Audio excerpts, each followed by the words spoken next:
and questioning the Karnataka government.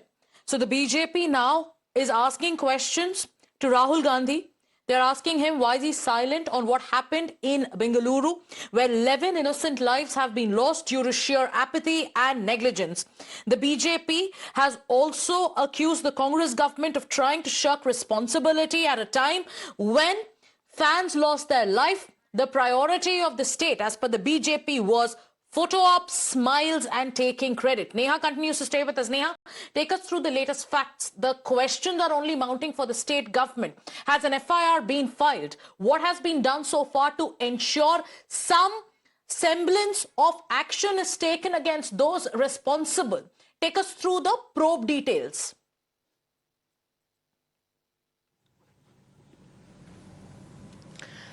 Well, yes, of course, what we are being told at this point is that the government has ordered a magisterial inquiry into this entire matter under a district magistrate.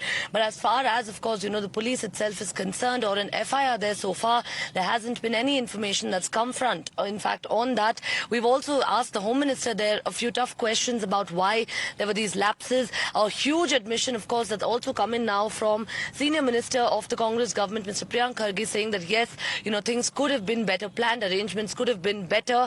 So obviously raising questions about why, this had to be done so quickly. Let's talk about the probe, of course, who all are going to be made a part of the probe. We understand that the Karnataka State Cricket Association officials, of course, would be questioned. Apart from that, those from the franchisee also are likely to be questioned. The state government officials, the police, everyone would, of course, essentially have to made a part of this probe. The fact is that there was a collective failure of responsibility and administration here on the part of not just the KSCA or, for that matter, the franchisee, but also the government. So we'll really have to wait and see. 15 days is what we're told. This one-man commission has time to submit the report. But the DG, the initial details that we managed to access from a report that the DGP had submitted to the state government was that there was a failure there. There was a stampede, rather, that took place there because barricades were broken. Questions again arising about how the barricades were broken, why there was no crowd control. Could the crowds not have been allowed in a more staggered manner inside the stadium? And also, even as you've managed to open those gates just 45 minutes prior to the event beginning, the government, of course, has failed to gauge that nearly an 8 lakh crowd is what had turned up outside the stadium.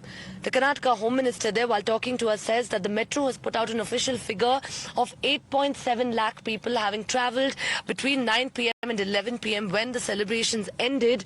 Obviously, of course, raising questions about whether there was an intelligence failure in gauging that these many people had turned up. And remember, 5,000 police personnel is all that was on ground.